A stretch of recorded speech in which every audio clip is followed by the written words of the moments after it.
So thank you everyone for signing in today. Today we have the pleasure of welcoming Dr. Weersink to speak to us at our Friday noon seminar. So Dr. Weersink is an affiliate scientist at the Techna Institute in the University Health Network in Toronto and an assistant professor in the departments of radiation oncology and medical biophysics and at the Institute of Biomedical Engineering at the University of Toronto. Dr. Weersink earned a Ph.D. in chemical physics at U of T, and he's worked as a staff scientist and manager for the Laboratory for Applied Biophotonics at PMH in Toronto, and then manager of Guided Therapeutics Program. So today he's going to be talking to us about optical imaging, which is something we don't often hear about. So I'm eager to hand it over to him. So please take it away. Thanks, Peter.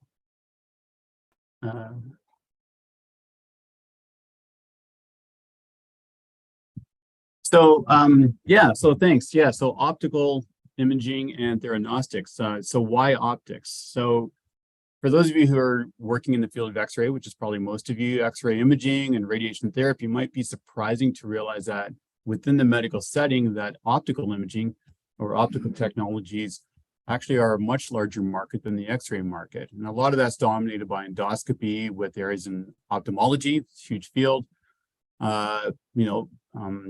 Pathology relies on microscopy, surgery, there is computer vision techniques and lasers and robotics as well. So why optics? So why do people use optics? Why do you think of it? And that's mainly because there's, tissue has a very high contrast. Sorry, I'm just trying to get my, that alone. So anyways, tissue has very high contrast. If you look at your own skin and other internal organs, you can see there's a very large difference in contrast between different organs and across the tissue. Optical technologies are very sensitive in detection and have a very large dynamic range. So we can detect single photons, we can detect billions of photons, we can deliver tiny amounts of light, we can deliver enormous amounts of light. The field of view is microscopic to macroscopic, so subcellular up to full patient. We can use endogenous agents as contrast. So if you think about normally hemoglobin, you think of a pulse oximeter that is using optical technology to define the hemoglobin status and pulse and et cetera, oxygen saturation within the patient. We can use exogenous contrast. So, dyes are used for sentinel lymph node mapping. Fluorescence contrast agents are being used now in fluorescence guided surgery. It's also portable. Virtually all of the technologies here are portable and can be put on carts to be moved around from procedures, which is a big contrast to what you see in X-ray and CT imaging or radiation therapy, where our equipment is large, patients have to come to it. The other thing is generally safe. Unless you turn up your laser to be very, very high intensity, much of our optical technology is quite safe to use. So it's not really considered part of medical imaging though, right? It's not really, it doesn't sit within a radiology department for some reason. And I think that's partly because typically optical imaging is viewed as just really extending the clinician's eye, so if it's used in laparoscopic surgery here, it's really just going inside through a small port within the patient and allowing the surgeon to view what they would normally see if the patient were opened up. So why not optics? So much of the optical imaging that's used is really kind of, what's the word? It's visual, it's not quantitative in any way, it's all qualitative. And that's partly because optical imaging, optical scattering dominates the path of light into tissue. And so it limits how deep we can go into tissue. And it also means it's difficult to accurately measure optical properties. So CT is very quantitative, MR to some degree as well.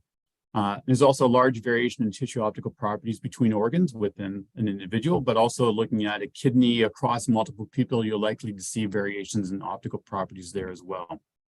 So these are all reasons not to use optics, but those are also reasons to use optics because all of this gives us very interesting information.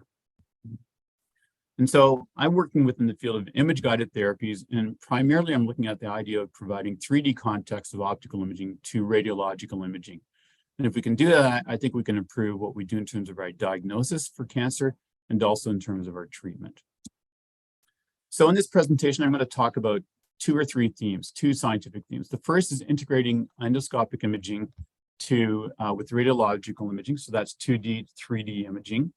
And we're going to show how we can use this as a means of endoscopic contouring in radiation treatment planning. So to improve registration, to improve what we do in terms of treatment planning there. And I'm going to talk a bit about some of our methods to improve the registration between our 2D imaging to our 3D image set. I'm also going to talk about optical imaging for real-time phototheranostics. So I'm going to focus on using prostate as an example because that's really what I've focused on in terms clinically, but these can be applied to other clinical sites. I'm going to talk primarily about the use of diffuse optical tomography to assess changes in tissue as a result of, some sort of phototherapy, and then nanoparticle contrast enhanced theranostics. And finally, at the end, since there's a fair number of students in the crowd and other clinicians, I wanted to raise up the idea of biomedical engineering versus radiation physics, because much of my research hasn't really fit within the radiation field, even though I am, 50% I'm doing radiation physics. So first, endoscopic imaging and radiation therapy. So this started 12, 13 years ago. Some of us were interested in endoscopic tracking, and Mike Sharp at the time introduced me to Drew Hope, a radiation oncologist, about the idea of how this could be used within radiation planning for head and neck cancers. And this came about, if you look at some of the, sort of earlier guidance documents, now documents 10, 15 years old, this one ICRU 83 report, which goes into great detail about what we call the GTV, what we call a clinical target volume, and what we call planning target volumes. They give an example here of a oropharyngeal tumor. There's the epiglottis, and they're saying, there's the tumor. So now how do we do a radiation treatment plan around this? So classically, normally now we use CT, and we maybe add an MR or PET imaging. So there's a strong reliance on multiple radiological imaging modalities to improve the contouring to get it right. And even then, there's still issues about how accurate that is. But there's the endoscopic image. And sometimes this disease isn't just this lump of tumor, there's mucosal spread that isn't captured by your CT or an MRI scan, partly because of resolution and partly because of the contrast. And the clinicians note this, they put it in their clinical notes, and when they're doing their contouring, they will look at their notes and see, well, endoscopically, I saw something here, and they will add margins to account for that. So what we're looking at here is creating a method to include this information into the 3D planning system. So when I was within the GTX lab at UHN, we were working on all sorts of surgical guidance, and a lot of that was endoscopic tracking. And so this is the system that we developed.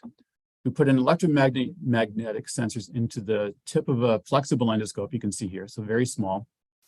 And we also do some optical calibration. So the endoscope typically has some sort of distortion. So we corrected that and also worked out the focusing properties of that. And so in real time, this is a patient, a head and neck patient. You can maybe see the mask that's being used to fix the head in position. And we're scoping at the same time. So we've cut out holes for it to go through the nostrils. The purple line is giving you the location and the orientation of the flexible endoscope at the tip of the flexible endoscope. What we're seeing here is the real endoscopic image and then a virtual overlay, a virtual view based on the air tissue interface in the CT image. And you can see they're mapping pretty well. There's some areas where the patient's breathing or they're swallowing that you see a difference, and there's some areas where we're going into the wall.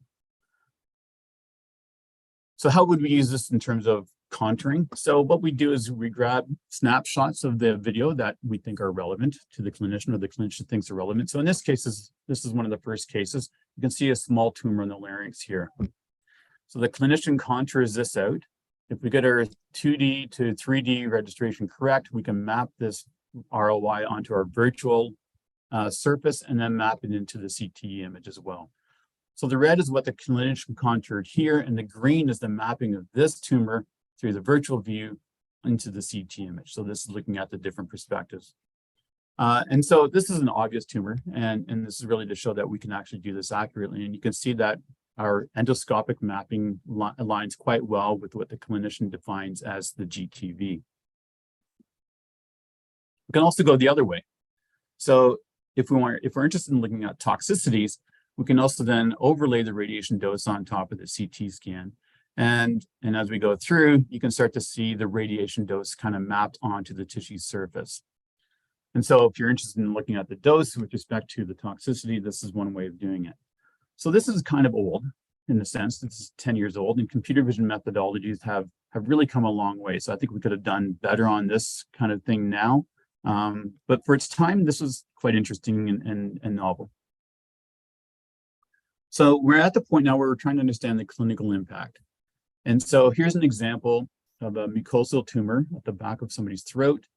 This is what the clinicians have contoured out. This is how it looks on our virtual endoscopic view. You can see the start of the tooth and the tooth here, and we map it onto the CT image. And now the red part here is the GTV as contoured by the clinician, so that's the gross tumor volume.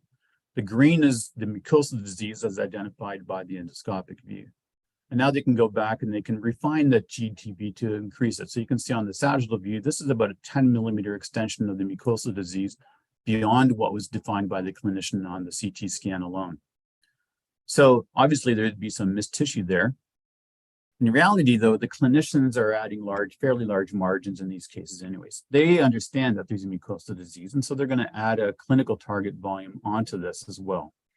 So the notion here is that if we have the endoscopic contouring included, we can improve the tumor definition so that this becomes part of the GTV, but it also may refine what they define as a clinical target volume, because that information is now quantitatively or accurately brought into the CT treatment planning space. So there are limits here in this tracker-based registration. There's limited accuracy in EM tracking. It's about 1 millimeter in the best case scenarios. If there's metal around, it creates artifacts that distorts the tracking, and that can increase the error. The biggest difference, though, comes about because we're not doing the endoscopy at the same time as the original CT scan. So we are taking the patients immediately after the CT scan, putting them on a different bed, positioning them in the same way as a CT scan, including a face mask, a fixation mask. But there's still some tissue deformation, especially if we're looking at the oral cavity, and especially the tongue. So the tongue moves around much more. Typically during the CT scan, the tongue is located on the back of the throat or on the maxilla. And so to be able to get but when we're doing the endoscopy, the tongue is moving around. And so we're doing some image manipulation to kind of remove the tongue from those CT images. That gives us a better view of the actual tissue surface that we're interested in. So we're looking at, so what we've been developing is an image-based registration method to quantitatively compare our real and virtual endoscopic views by adjusting this virtual camera pose until it matches the real view. So let's present that this is our real camera view. It's actually a 2D image. There's a plane somewhere along here that's created, and we have, mucosal disease here and here. The tracking device is, well, your camera position is located here, and that's not really quite correct. It's close, but not quite correct. So the idea is we need to create some sort of method of adjusting our virtual camera position so that we get a great correspondence between our real camera view and our virtual camera view. So let me see if I can do this. So what we're looking for is a cost function that allows us to do this. So what I'm going to show you here, this is a real camera position. And here we're moving our virtual camera position along the X direction of this 2D view. And here we have a cost function. It's a gradient cost function. When we get to a certain point here, this is the cost function is at its maximum, or that's the point where there's highest correlation or mapping between this real camera view and this virtual camera view.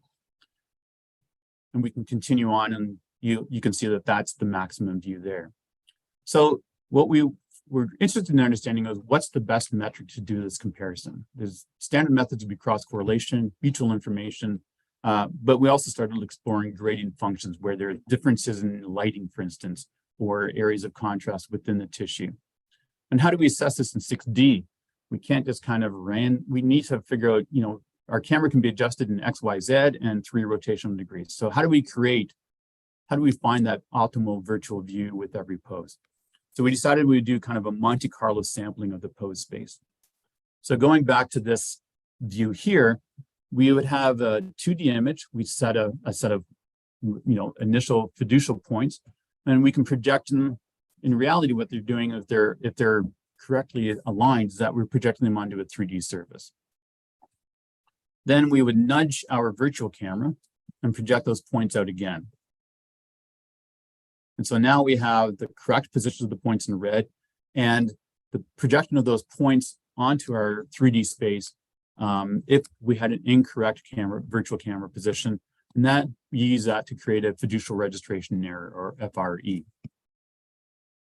And now we can go back and look at various methods of metrics that compare our real and virtual endoscopic views, and compare them to the fiducial registration, which is kind of something that's done in the background.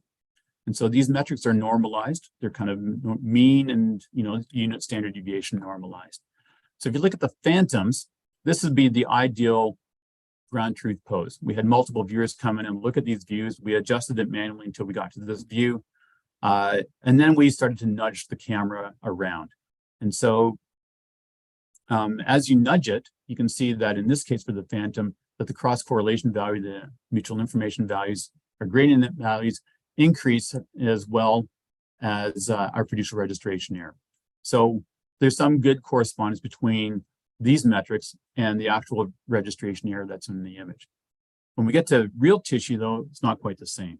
So there's other features in the tissue that are important that aren't really showing up on our virtual image, and those seem to be affecting our cross-correlation mutual information. On the other hand, the normalized gradient methods work quite well. So those spots, those camera poses where there's a strong metric in terms of the normalized gradient field that's identifying as the best registration also correspond to low registration error. And what we found is that if our EM tracking error is within the range of about 6 millimeters, which is significant, that we can, using this image-based method, we can get the registration accuracy down to about 2 millimeters. We are now in the process of doing clinical validation. We have a clinical trial going on with about 16 patients that had radiation treatment already. So this is a retrospective study. And we're comparing the standard clinical path, physical exam, standard CT imaging, and then planning going on, to a method where we include the endoscopic information into the path. And so the idea here is the clinicians are looking at the endoscopy in real time, not in real time, sorry, they are looking at the endoscopy, they're identifying tumors on those endoscopic views, and we're mapping them into the CT planning space. And we're going to look at things like concordance between the different reviewers, concordance between what we see here and what was done in the original planning, see if there's any reduction in variation between observers, and ultimately we want to look at dose. So at the moment, we're basically here. We've collected all the endoscopic regions of interest. The clinicians have identified those on those endoscopic images, and we're mapping them into the CT planning space right now. So what do we see? So we see some variation in the planning, in the contouring in the original contour space, just on CT and sometimes MR imaging. And sometimes the clinicians agree here. So in this case, there's an obvious tumor that all of them agree on, that's where the tumor is located. And this is projected into the CT image, axial and sagittal view. And this is the GTV that was contoured by the clinician. So there's a pretty good correspondence. All these clinicians agree and maps into the CT imaging space, and it seems to align well with where the GTV was located. On the other hand, you get images like this. So this is again at the back of the throat. This is the same patient, kind of higher up the throat. There's obvious disease located here, and most of the clinicians capture that. They all agree that that's disease, but two of the clinicians believe that this area here is some sort of, maybe some sort of dysplasia that they want to include as well. So it may not be gross target volume or gross tumor to them, but it's a clinical target volume that they want to include. And then we can map it into the patients. You can see here, this is actually the tongue, which is affecting how we're projecting this view onto the patient. But it does align reasonably well with the GTV, although there seems to be in some of these cases, there seems to be some further mucosal extension beyond what the CT imaging is showing. So here are the 2D dice coefficients. So what we did here for the dice is we compared each clinician against each other clinician. And for many of these cases, we have more than one endoscopic view. We have multiple endoscopic views. And so I'm going to look at some of the examples here. These vary widely.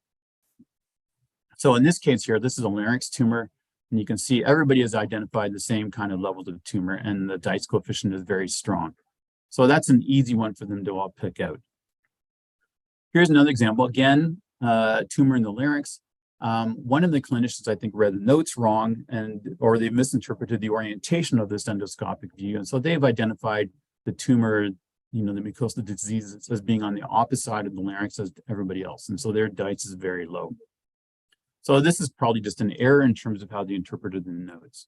It's probably, but it maybe indicates as well something about how well they identify the disease. This is a different kind of example where two of the clinicians said this is disease that they want to include. But over here, I'm hoping everybody can see my cursor. If not, let me know in the notes. This clinician identified that as disease.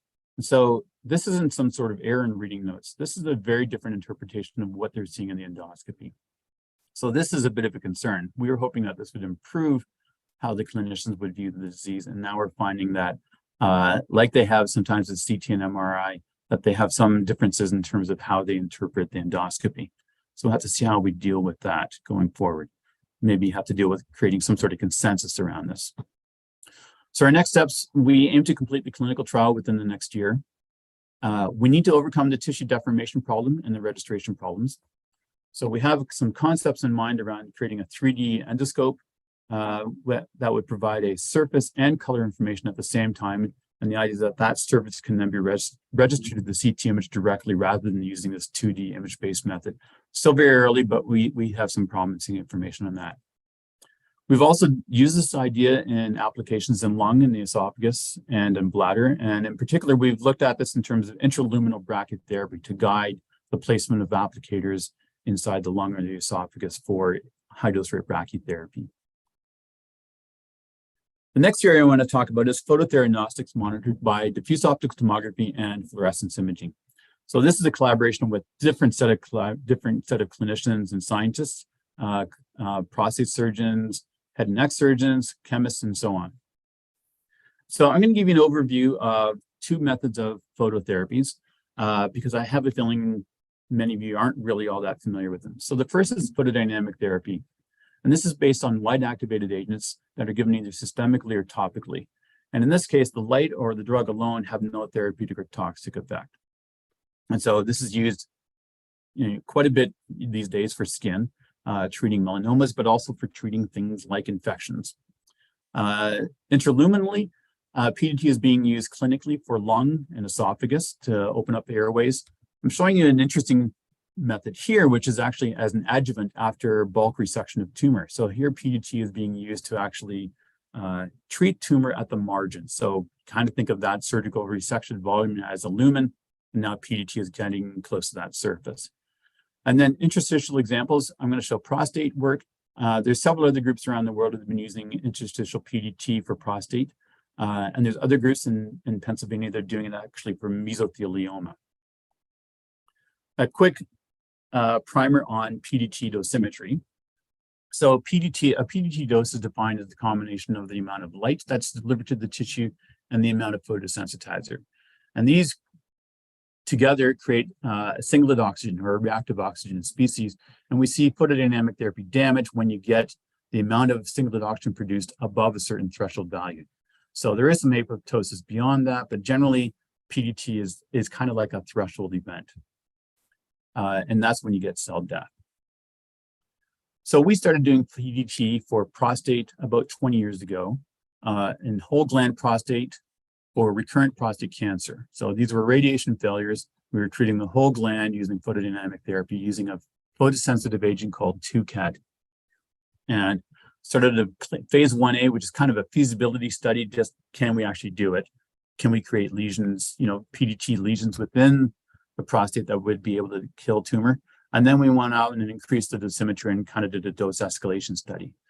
And we had created a treatment planning platform at the time that included retrospective analysis of vascular damage based on GAD contrast MRI. So the PDT response that we were looking at was the absence of GAD contrast signal getting into a damaged area.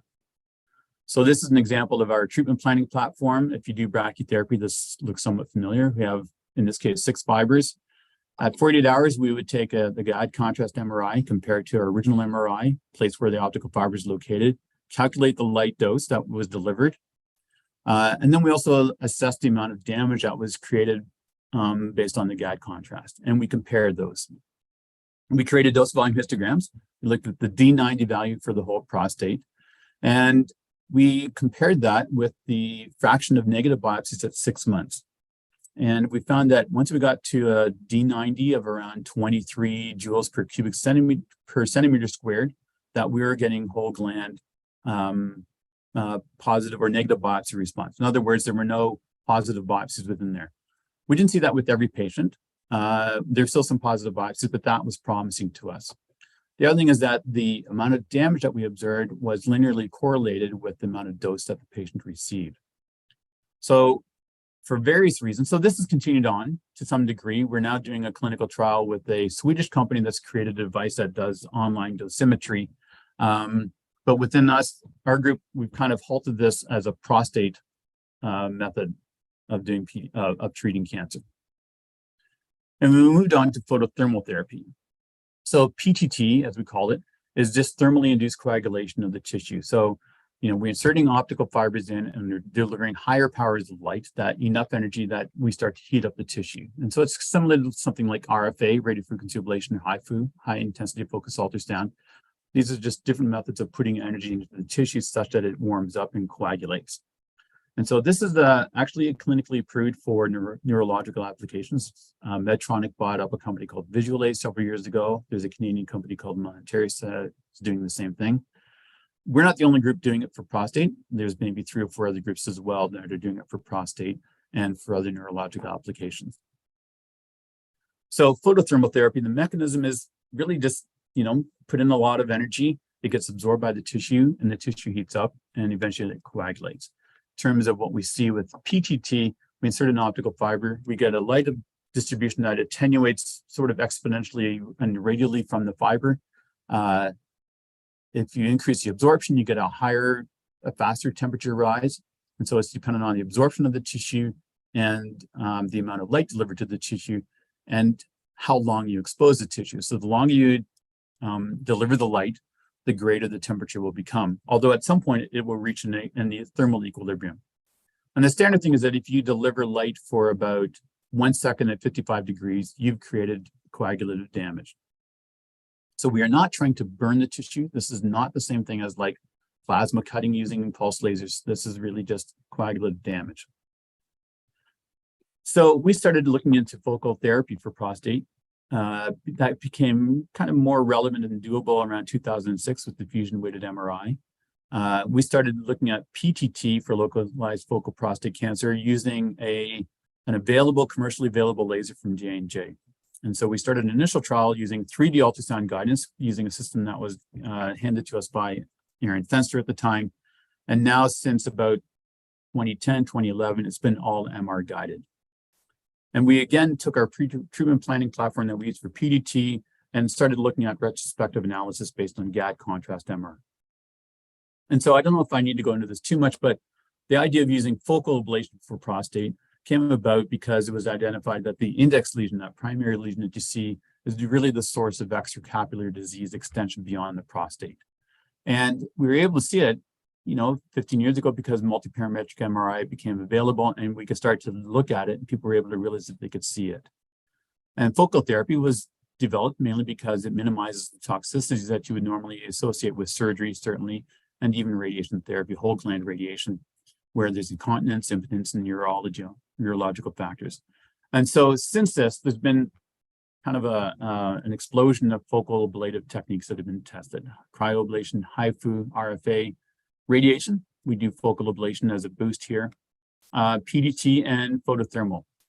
Again, we're not the only groups doing these modalities.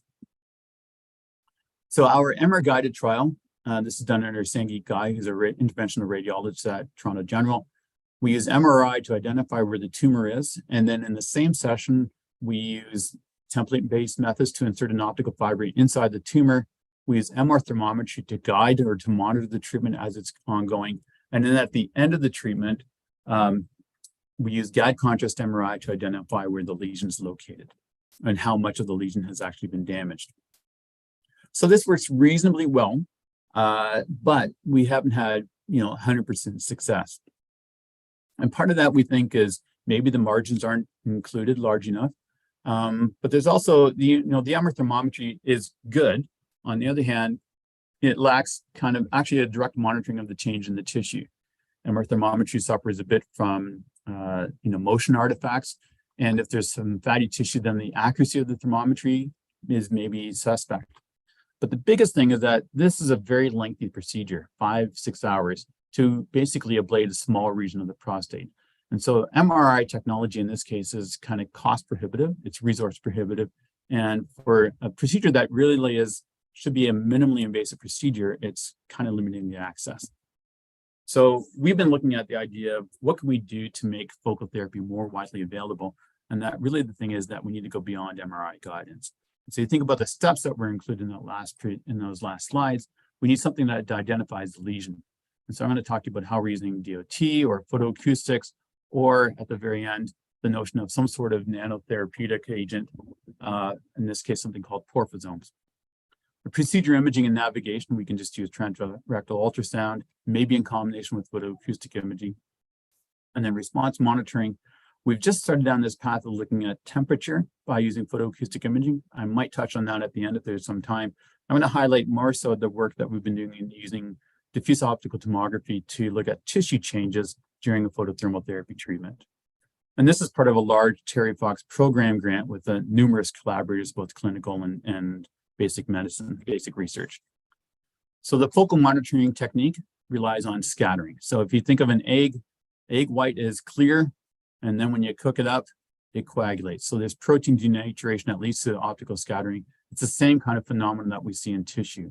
As we heat the tissue up and it gets above 55 degrees or so, the optical scattering increases by a factor of 2 to 4, depending on the tissue. And in prostate, it's about 2.5 to 3 times. So this is our prostate transrectal DOT system. We're trying to make this non-invasive. This is an MR version. We are working towards having an ultrasound guided version where we have optical fibers on a sleeve that fits over top of an ultrasound probe. So we have numerous optical fibers that go to the end of this probe. You can see them here. Some of them are connected to our light sources. We have 3 optical wavelengths to map out the hemoglobin bands and our porphosome, and we can monitor all 3 wavelengths at the same time. So those send out light, and then we have multiple fibers that go back to our detector system. And so in terms of an acquisition, this is done by serially turning on each light laser position and then detecting in parallel from all the 8 detectors. And then each of these sources is detecting a different, detecting or sampling a different volume of tissue. And so you can think of each source and each detector as having a certain signal strength to it. In this case here, rho is the distance between each source and detector. And using the optical properties, kind of average optical properties of prostate and rectal tissue from the literature and comparing with what we measure, we get actually quite a good fit. So we're able to measure the optical properties quite well. And we have, this is all quite feasible. In terms of focal therapy, in terms of monitoring, what we really want to do is minimize the toxicity. So for us, the biggest issue is we don't want to damage the rectal tissue. And so we want to be able to assess if our lesion is getting close to the rectal wall. We're concerned about the size, but we kind of feel like we can treat deep into the prostate as large as we need to. It's really trying to preserve those tissues, those critical structures. And so diffuse optical tomography is an ill-posed problem in terms of a reconstruction. So we have limited number of measurements, but we have multiple solutions that are possible that would fit those measurements. And so we're trying to constrain the problem by, in a sense, not letting the optical properties vary across all the potential, nodes within a finite element, but we're just saying we need to create a shape, an ellipsoid size that's centered around the treatment fiber. And so our only properties that we're fitting are the size of the ellipsoid and the lesion optical properties. And this is ex vivo validation. So we've done this on pork and beef tissue. So this is looking, we place these over top of our probe. We have a 1.5 TMR. We look at the MR. This is after the treatment. So here in the coronal view, you can see the treatment fiber and you can see the damage zone that was being created. And you can see the damage zone here as well. And then we also do MR thermometry at the same time. And you can see the increased temperature. And this black line is the 55-degree isotherm line. What I'm showing you here on the right is the DOT signal. And this is normalized to prior to the treatment. So that's a normalized signal. So if you have rho of 1.4, so the sources and detectors close together, that would be in this range. So light coming in and light coming out. So we're sampling this area here. So as the scattering is increasing out from the center of the fiber, what's happening is the light that's delivered in is being reflected back more so than it did without the scattering. And so that's why you see an increase in signal. On the other hand, if you have a row or source detector separation of 20 millimeters, then we're kind of looking at light traveling around this area here. And so as the coagulation increases, the light is being attenuated as it goes through and the signal drops. If you're somewhere in the middle, it first starts to be reflected and then it starts to drop in signal. So now if you compare our MR thermometry, that 55-degree isotherm line, with the size of the lesion during a treatment, comparing that to our TRO, our transrectal diffuse optical tomography reconstructions, the shape-based reconstructions, we find that they actually align quite well. So initially, we're not actually capturing the lesion because those changes are quite small, but eventually they catch up quite well. And so in the region where we're most interested in, when the lesion size is getting close to the surface, we can see it quite well. So once we stop the treatment, the temperature drops, but our coagulation remains. The next thing would be lesion detection. We think the DOT can, see those lesions, but we're looking at the idea of using something called parental porphysomes or porphysomes. So these are based on a liposomal chain. So here we have a hydrophilic end and a hydrophilic end here and a hydrophobic end here. And attached to them is a porphyrin molecule. Porphyrins are known to be very good photosensitizers. They also fluoresce. And so you have a strong absorption at 670 nanometers. And the other thing is that in the middle, you can chelate them with copper or some other metal. In this case, you can chelate them with copper 64 to do PET imaging at the same time. If you throw them in certain solutions, they self-assemble and create this nanostructure, this liposomal ball. And now these porphysomes, all these porphyrin molecules are kind of on top of each other. And so they, any energy that's absorbed is now sent out as heat. And so now they become very useful as photothermal agents, and maybe useful as photoacoustic imaging or again, diffuse optical tomography. The absorption band shifts by 10 nanometers or so. And so you can see that here. So how do we exploit this? So we first started looking at the idea of looking at the fluorescence. This is a fluorescence probe developed in our lab years ago. So we have a single, at the end of this are 4 optical fibers. Show this out here. One fiber goes to a spectrometer, looking across in the visible and near infrared. One fiber is a source for fluorescence excitation, and 2 others are delivering white light at different distances. And that's helpful in terms of working out the optical properties of the tissue. And so we're trying to get quantitative by correcting whatever fluorescence signal we measure with the reflectance signal, which is giving us information about the tissue absorption and scattering properties. And so essentially you divide the fluorescence by the reflectance and you get a corrected fluorescence signal. And now this becomes more quantitative. And the issue is, can we actually calibrate that in absolute sense of an absolute concentration of the porphysomes inside the tissue? And the idea here is to use both the reflectance value to get the total amount of porphysomes that are there, and then the fluorescence to give us the amount of dissociated porphysomes. So here's an example. These were mice. These are coming from mice tumors, ex vivo xenograft implants. They had been injected with porphysomes, and then at 48 hours, the tumors had been excised. The porphysomes had PET labeling, copper 64 PET labeling, and that's what we're seeing here. And then we did fluorescence measurements on each of these samples as well. And so in the sample that had very strong PET signal, you can see here that there is a D drop in the reflectance signal that we measure. That's due to the porphysome. And you see a strong fluorescence band as well. Where there's low PET signal, we see very little change in the reflectance signal here. That would be due to attenuation by the porphysomes. And we see much weaker fluorescence. This is about 1/5 the value of the fluorescence here. And when we compare fluorescence to our PET signal, we see that it generally linearly correlates. There's one sample here that's not quite right. We took 3 measurements on each sample, and it's unclear to us at this stage whether this variation within each tumor measurement is a result of heterogeneous distribution of the porphysomes within the tumor, or whether that has something to do with our fluorescence measurement in general. We've also shown this in preclinical experiments. We were looking at the photosensitivity or phototoxicity of the porphysomes on rats. So this is looking at rat skin. 1 hour post-injection, you can see again an attenuation at the porphosome band due to the porphosome absorption, and you see a small amount of fluorescence. 2 days later, the porphosomes have been distributed into the tissue and they've started to dissociate. So now you see much less uptake in the skin, but you see a much stronger fluorescence band. And here we normalize it to day 2 signal across N8 rats, and you can see you see a strong porphosome absorption early on, and then but very little fluorescence, and then eventually the fluorescence picks up.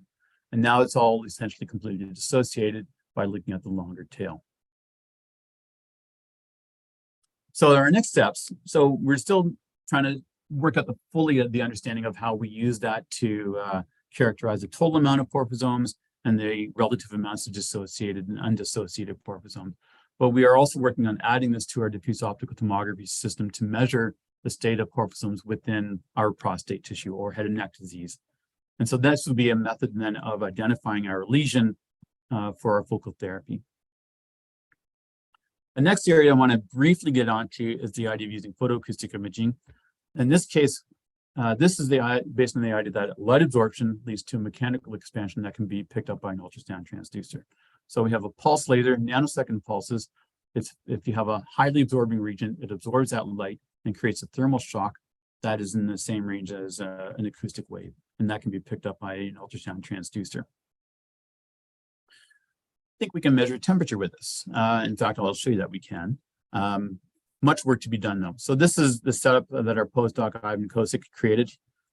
Here's our photoacoustic probe. This is the light source for the lasers going in. This is our treatment fiber. This is a polyacrylamide coagulating phantom. So we initially did some experiments on our coagulating phantom, and we can see the temperature rise. I'm going to show you something different. This is an optical fiber placed into chicken tissue, and this is the photoacoustic signal during the course of that treatment. And so this is where the fiber is located. This is about 10 millimeters across, and the lesion size here is around 10 to 15 millimeters in diameter. So this increased photoacoustic signal is due to the photothermal energy that's being imparted into the tissue. Start to see some motion, some sort of artifacts out here, but this actually corresponds well with the final coagulation volume. You can also see that there's some change in the tissue here in the chicken tissue, and that's corresponding to this as well.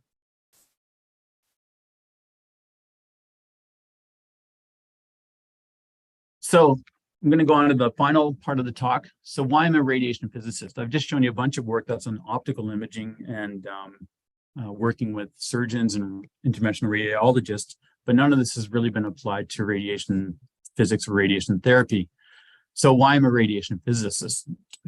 So after 20 years, I really enjoy working in the clinic. I like working with clinicians. I'm good at solving those kinds of clinical problems. And it turns out radiation is the only therapy regime where a clinical physicist can get a well-paid job. To be blunt, I was relying on soft money before. And so this is how I became a medical physicist. So this is starting out in grad school, going along, got into as a research associate in biomedical optics or biophotonics, as we call it. Started doing work in PhD for prostate cancer. That's when I really started in the clinic area. And then started working more in focal therapy and the navigated endoscopy work along here. And then in 2009, I decided I need to, get a real job. And so I went to the physics residency program here at Princess Margaret and got my radiation training. So I had lots of clinical background, probably more so than many other residents. I understood dosimetry and imaging. I didn't really understand radiation. And the thing was, I was able to get into the physics residency before all the CANPEP accreditation rules about what you needed to get into a residency program. And then since then, I've been a brachytherapy physicist, doing much of what I've done in the past, but just in the sense of radiation delivery. So I just want to compare kind of what the biomedical engineering field to medical physics and thinking about the steps that we do in radiation planning and what's done in some of those very areas that I showed you earlier. So in both of them, there's some sort of imaging and image guidance. Radiologists love imaging, image-guided therapies for RFA ablation. Surgeons love it for doing image-guided surgery, whether it's a combination of MRI and fluorescence.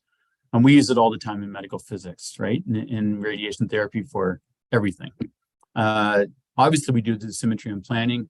There is some dosimetry and planning going on in these ablative fields as well. This is all done by radiation oncologists. This is done by surgeons and radiologists. So that's interesting. What's different is really the energy therapy. So in medical physics, the classic medical physics, it's all radiation.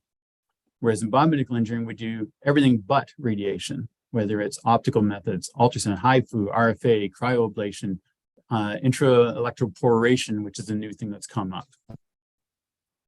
And the difference is really in the form of energy. You have to ask why. There's obvious safety and regulatory issues that come into play with using medical physics, so that probably drives much of the accreditation that we go through. And also partly that, I think it's the timing of the treatment response. When we do any of these ablative therapies, we can see a treatment response very quickly. And so the dosimetry, the planning is like an initial step to get to the point of, okay, we think we can do this kind of energy. This is where we should put our devices and we can start the treatment. And then we can use some form of treatment response monitoring to see what's happening with the treatment in real time and stop it when we need to. That's not the case with radiation. We don't see a response until days, weeks later. And so there's no direct connection between our delivery radiation and our monitoring of the actual treatment response in real time. And so I think that's another critical factor that separates radiation physics from these other ones. On the other hand, I'm not really sure why radiation oncologists have exclusively relied on doing only radiation. Some of the work that we do here is done by radiation oncologists in other areas. If you were to go to Europe, there's really no distinction between these fields at all. I know within Princess Margaret, there's some push that we should actually have oncologists doing some other work. There's a strong interest in HIFU, for instance. So I'm just bringing that out there. I think would be helpful in terms of medical physics is if we can encourage our clinical partners to start looking beyond radiation. All of the stuff that we do is very helpful for doing these kinds of things. We have large amounts of knowledge that can be applied to these things as well. So I want to acknowledge collaborators. Brian Wilson and Gang Zhang have been critical. Clinical collaborators, Sangeet and John Trachterberg on the prostate work, John Irish and John Cho on the endoscopic contouring. Several students, terrific students within biomedical engineering and medical biophysics, depending on what they're looking at. And with that, acknowledge funding support. And thank you for listening and hoping we can have a good discussion. Thanks.